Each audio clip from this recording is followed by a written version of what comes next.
Welcome to this video, about part of AC500 Controller Basic Training course.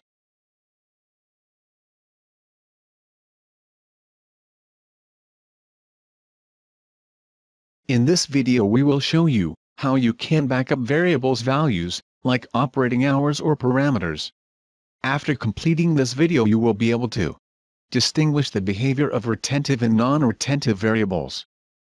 Create all types of retentive variables. Decide what kind of retentive variables is the best for your application. And finally, reset the retentive variables. We distinguished between two types of retentive variables of AC500, the persistent variables and the retained ones. Persistent variables maintain their value by project download. They are appended to the program code. Retained variables maintain their value after power supply off. For CPUs of type PM57X, PM58X and PM59X this functionality is given only with battery. For types PM55X and PM56X the battery is not needed. The retentive variables are stored in the flash EEPROM. The variables can be declared as persistent, or retain or both. Additionally in the AC500, you can declare an addressed memory area, as both persistent and retain.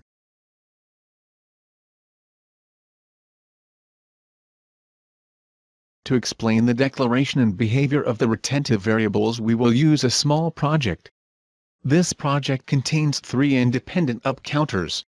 We will test the different behavior of the counters depending on the declared variable types. They will count the same pulses and can be resetted by the same variable. For the second and third of them the counted value should be buffered by program download and by lost up power supply. In this case due to keep the value the counter instance is to be buffered.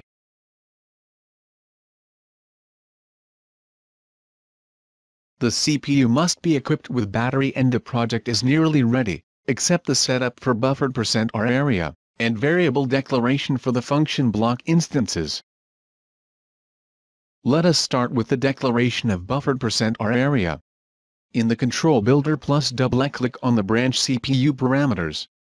You see in the right window the list with the CPU parameters. For this example let us define 5 words to be buffered. They should be located in the beginning of the area. In the row Start Persistent %RBOX, the first address remains 0 which means the start address of the buffered area is %RB 0.0. In the next line in Persistent %RBOX, we fill 9 because 10 bytes fill the same area as 5 words. We update the configuration file by right-click on the branch AC500, and selecting the item, Create Configuration Data. We acknowledge with OK the warning that by the next program transmission the CPU will be stopped.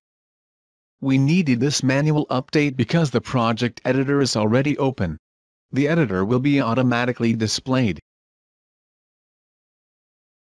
In the first counter the current value should not be buffered. We will create the common variable for the CTU instance. Let us name it CTU not retentive.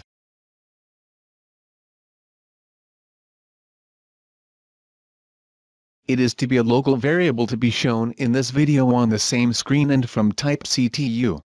The behavior for the global variable is the same. We confirm the declaration with OK. In the second counter the status should be buffered. We will create a retain and persistent variable for this instance. Let us call it CTU retentive and be a local variable from type CTU.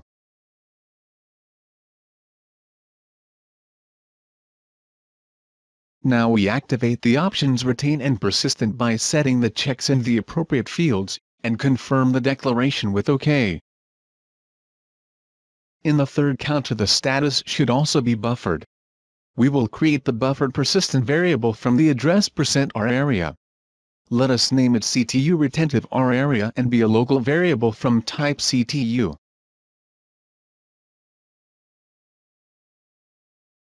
Now we activate the options retain and persistent by declaration of the address from buffered %R area.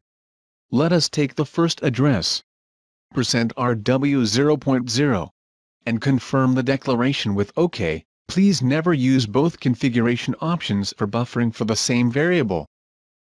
Now, we will send the project to the controller, and test the behavior of the counters.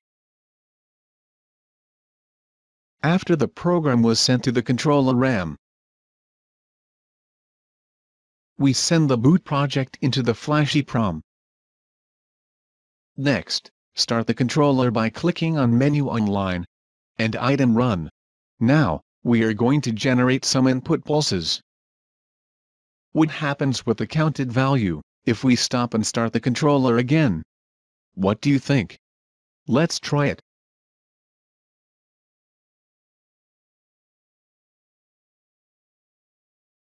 The value is kept for all outputs. What happens if we reset the controller and start it again? Let's try.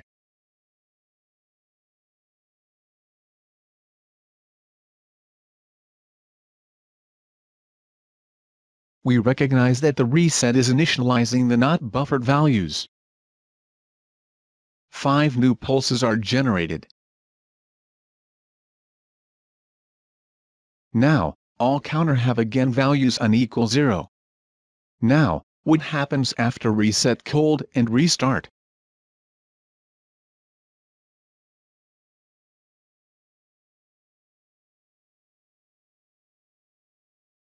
We recognize that the reset cold is initializing all variables, but the %r area keep their values.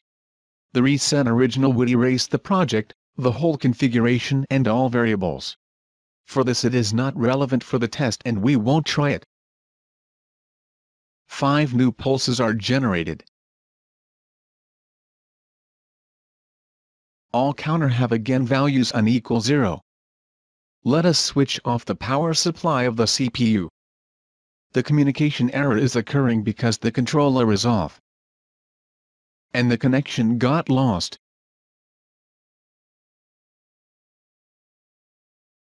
We switch the power supply again, and we log in the controller. We recognize that power supply off is initializing the not buffered values. All retained values remain.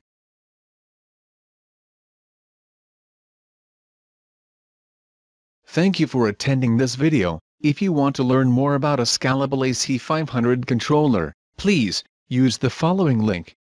Or if you have an additional technical questions, you can contact our helpline support. For general comments and questions about this video, don't hesitate to contact us.